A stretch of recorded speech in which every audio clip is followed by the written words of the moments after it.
out. All right, we got some people we need to call out here today for the good and for the not so great. I know one thing that has been getting called out here is some noisy restaurants. People in South Florida think that they're jacking the volume up a little bit too high in some of these restaurants, and you can't have any conversations that are going on. Now, I think it's something that some places are kind of trying to do on purpose, because when you've got the volume, it seems to increase the energy, and people are like going, hey, this seems kind of exciting. Let's go in there and see what's up. So they're pumping in crowd noise to restaurants? No, it's just the volume of the music they have in there. But some people are saying that it's too loud in there, whether it be the music, and then people are trying to overtalk the music, and then you're blowing your voice out by the time you walk out of the restaurant. You can't really have much of a conversation. That is a thing. You really can't blow your voice out quite quickly, man. Yeah. I know all of us can do that. Yep. We're very sensitive I'm to that. just kind of getting mine back from trying to talk to people at a loud convention. I'm very sensitive to decibels. Well, you got to have somebody working in your restaurant that understands that not every table needs to have it loud. Some people like it loud, but some people need it normal. Well, sometimes it'll sound like you have party voice and you weren't even partying. You're going, I was talking over the loudest speaker on the planet. It happens. Mm-hmm. Also, I kind of hit on this, but Teddy Bridgewater, who's now the backup quarterback for the Tampa Bay Buccaneers. Last year, he was the head coach of Miami Northwestern, but he was trying to take care of his players, so he was getting them Ubers to and from practice to keep them safe, and they said, no, that's an impermissible benefit, so they suspended him and said, you're not going to be around these kids because clearly you're a terrible influence. What a bunch of dummies. Wait, what? Yeah, we talked about this last week before we went on vacation. Yeah, so here he was at training camp, and they're asking him about it. I think everyone knows that I'm just a cheerful guy, a cheerful giver as well.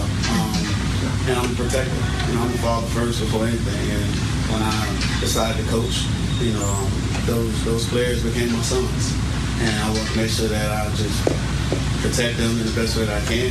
And I think that's what came about.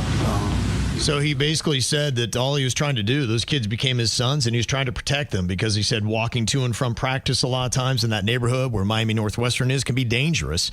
And sometimes they're like, all right, are you going to play football or are you going to join the gang? And if you choose football, then sometimes they'll take some shots at you. Now, is it just Uber rides or is there other stuff beneath the surface? That's my question. He was, I think some of them needed like a place to stay and some things like that. So he was buying them meals. Yeah. Uber rides. He was stepping in and helping them if they had absentee parents that weren't able to do it. It wasn't, as a recruiting thing or anything like that, so he could win state championships. It was just to take care of the guys that he had, and they need to correct that kind of stuff because it's ridiculous. He's now the backup Tampa quarterback? Yep. Good for him. He went back to the NFL. He said, well, if I can't coach, then I might as well go make some money. Good for him. Yeah. Do you have any idea how old he is? Not off the top of my head, no. Teddy Bridgewater probably is in his late 20s, early 30s. Okay. He's young. Mm-hmm. He's young, and he moves like he's young. He still has the goods. He was the backup quarterback for Drew Brees in New Orleans, and he won 5 games in a row covering for Drew Brees. He's a good dude. Well, Drew Brees was healing from a broken thumb. He's an icon in Louisiana, and he's from Miami. Mm-hmm. You know a lot about quarterbacks.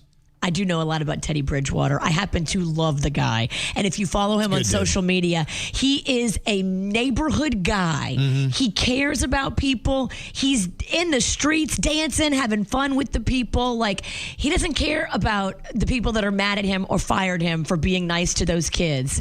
He is a man of the people. Also, some people are calling out the fact that you can get more food if you're a man from Chipotle. Wait, hold on. What? Some influencer apparently did the work and called in and made an order under a man's name and a woman's name, and then compared the size of the order and the amount of food that they got back. I got the exact same order from Chipotle with a girly name, my name, and with a man's name. I changed my customer account name and everything. So let's see who they gave more food to. Ladies first, we're going to start with mine. This is Emily Joy. It's not a bad portion. And this one, I use the name Andrew. Feels a little heavy, but let's see. The looks a lot more full. This makes me really mad. I don't know if anybody else has experienced this, but this is the latest thing Chipotle's being called out for. TikTok is going to ruin humanity. Or is Chipotle just a bunch of sexist pigs? Well, I've never liked Chipotle. Are they a client? I think they are. Never mind. Oh, gosh. No. And Denny's was calling out the employees at the airport who were using the family bathrooms. Now, this is a complaint I've had for years. So a lot of times when you're out in public, in the airport, in Publix, in the shopping malls, they're doing this thing called a family restroom. And it's 3 walls and a door. You open it, you go in, and it's supposed to be for families if you have little kids, so you can keep everybody contained in one space. But gross people are abusing it.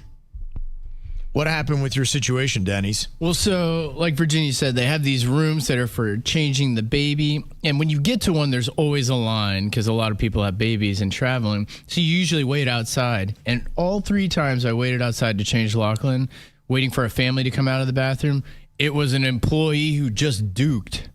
Yeah, and it's usually a very large employee who leaves probably the biggest dukes of anybody in the terminal. He is in there by himself with no family, abusing the system that was put in place to help parents that are already stressed and struggling. If you've never traveled with children, you don't know how stressful it is. You need that space. I'm going to push back on you with what you said. I have seen some very skinny people leave some massive dukes. It's not about size. Well, these dukers that go in there because they want the privacy, they know the bomb they're about to drop. They don't want to do it in a regular stall because they know it's going to be horrific. So who do they do it to? They do it to our littlest, our most innocent, our families traveling with young children. Well, you're usually standing in a line, too, so there's somebody already queued behind you, so you have to go immediately in. Like, we're talking mere seconds after they duke in there. And then you have to smell their duke while you're trying the whole to change time your you're changing baby. It's terrible. That is rough. Awful. There's a lot of broken parts of our airport system. You know what you should have done? And this is what I would do if I was a parent right now changing diapers. As Fatty McFatterton comes out of the bathroom from laying that big duke, I would shame him right then and there. Where's your family, bro? I know. Where's your family, you big pooper? Yeah, I would hate to travel with you. That would be awful. Like, Shame him. I want nothing to do with shaming. I'm trying to go to the bar, get a drink, chill, a little James Taylor, Billy Joel playlist. Not Virginia on works my shaming watch. people in between her bar stops at the airport. I do. I always That's why get she's my missing her bar. plane. She's too busy drinking and shaming. It's very hard to shame and drink. And then you're not catch catching your flight. Yeah, It's not all hard. 3 are working. It's hard. You gotta give up And something. drinking and shaming, that's a higher priority than actually catching your flight. Thank you for getting it. You're right. I'm there. I see what you're doing. It's just crazy, though. It's always an employee. It was never a family. And it's always a man. Okay, let's not turn this to a gender war. Again, I know some You female. get bigger portions at Chipotle, so that's why you have to duke so much. Look, female. I've seen many females, and they have the most of grizzly bear dumps. Kind of off what we were just talking about. Micah said, I need to call out Virginia because I worked at the airport and we call last flights so many times. And I saw when Virginia was going to Italy and the flight that she had to Buffalo, there was some issue with her getting on her plane in time. She said, you would have to be insanely late to miss your flight. So I'm calling BS. Either Virginia is missing them on purpose to stay at the bar longer, or she is lying to miss extra time from work. What is it? Okay, so the Buffalo one and the Italy one were completely different. The Buffalo one was my fault. Okay. And I said that on the radio. I was in the bar getting shots. It was my actual birthday, so I think I'm allowed. Okay. And, you know. It was your birthday? It was the effing birthday. Sunday, July 27th. So I said, I'm going to get a shot. So you're a birthday Zilla. I was a birthday Zilla. Okay. Birthday Zilla. But when I got there, the boarding door was still open. She hadn't closed the boarding door. It was like 12 minutes before the boarding door, 15 minutes before the boarding door. Like, it wasn't closed. She was still boarding zone 8. Okay. And if you know anything about zone 8, that's the last zone they board. Yeah. But she was giving my ticket away to somebody else as I walked up from the connecting flight in Buffalo. The only thing I understand about an airport is the food court. Or the food section, I should say. I wouldn't even call it a food court, because even the food at an airport is a little tricky.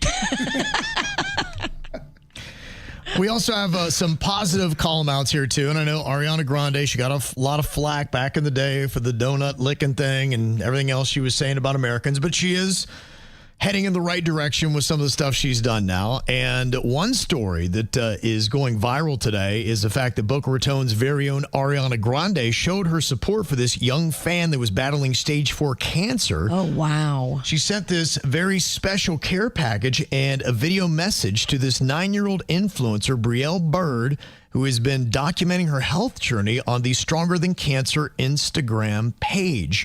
Now, Brielle's been fighting neuroblastoma, which is a nerve tissue cancer since the age of 4. She's had this.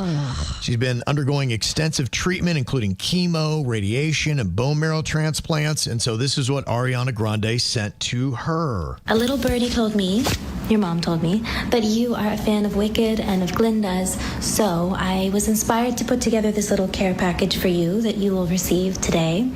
I hope you love it. My personal favorite part is the Squishmallows. They're very comfy and very cute. But I hope you enjoy it, and I hope it makes you smile. I've seen your videos, and I think you are the most amazing, most inspiring little light beam in this universe, and you're just so incredible. So thank you for being you, and I'm sending you so much love and many, many, many virtual hugs. I hope this makes you smile, and I'll speak to you soon. Okay, there you go. How Very sweet is that? I love that. And Brielle responded back to Ariana Grande with this message. Thank you so much, Ariana Grande. I love everything in the package that you got, especially the Squishmallows and everything else. And I love that perfume, by the way. And just thank you. See you next time. Okay, how cute is that, huh? Sweet. Also, got to give a shout out to South Florida's very own Justin Verlander. He is a pitcher for the San Francisco Giants. Future, in my opinion, and it may be too early to say, but I would bet my face on it. Yeah. He is a future Hall of Famer. He is, and he did something that's going to help solidify that. He just got his 3,500th career strikeout over the weekend. That's a lot. And modern day, where guys are, if they have a hangnail, put some ice on it, you're not pitching today. The fact that he's got that many strikeouts in modern day is something to be celebrated. Isn't he married to Kate Upton? Yes, he is. Yes. I mean, that right there is the man's biggest accomplishment. I mean, He's already won the Golden Glove. Yeah, he doesn't even care about the Hall of Fame. That's just gravy at this point. I got Kate Upton, so. He just wants to watch that Cat Daddy In video. your face, I got Kate Upton. Yeah, he's only the 10th Major League Baseball pitcher to reach that mark. It's cool to, you know what, I can tell I'm going to bore everybody. I'm out of this conversation. I was about to go into a very big baseball analysis. You're learning. I am Look learning. at you. That's what 20 years of doing radio will do for you, Virginia. I don't know. That limoncello's kind of got me sharp today. I brought him back limoncello from Italy. Everybody got some limoncello from Italy, and it's strong. It's 30% alcohol. I feel like I'm the sharpest I've been on the air in quite a long time. I was going to say, yeah. I challenge thee to try to challenge thee. What? Sharp. What? Sharp, Virginia. Sharp like a butter knife. Also, a positive shout out to Connor Zilic.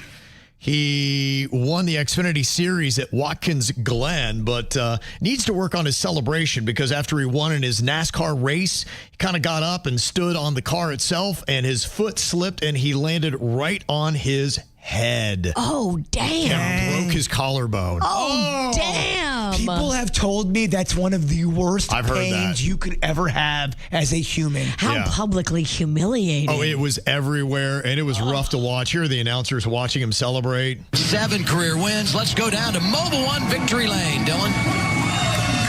Oh, he went down on the cage stand. Oh, my gosh, he fell.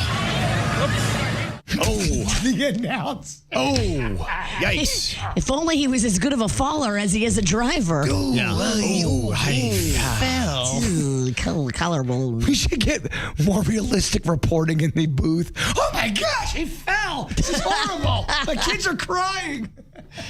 Also, a big shout out to Jen Paywall. She became the first female umpire in Major League Baseball over the weekend, and she was refereeing the Marlins game that they played in Atlanta against the Braves. I'm happy to see this. I'm very happy to see this. A lot of dumb people on the internet have the wrong take on this, and if you are a good umpire, it does not matter what you have between your legs. Don't read the comments, girl. You do you. That's right. She's going to be umping in the big leagues now for a couple years until she's replaced by robots. That's the other story. Just as soon as we got a woman in there, now robots come in. There's a conspiracy theory that people think Major League Baseball is just doing this as a stunt because they know they're about to drop the hammer, that they're going to implement robots for umpiring. Wow. And they're trying to get all, oh my gosh, Major League Baseball, thank you. You're so diverse. And women, and then robots. Here's your pink slip, lady. Exactly. A robot just took your gig. Just a conspiracy. Wow. Also, a positive shout out to Palm Beach's Michael Jordan. His yacht called Catch 23, which is named, of course, after his basketball number,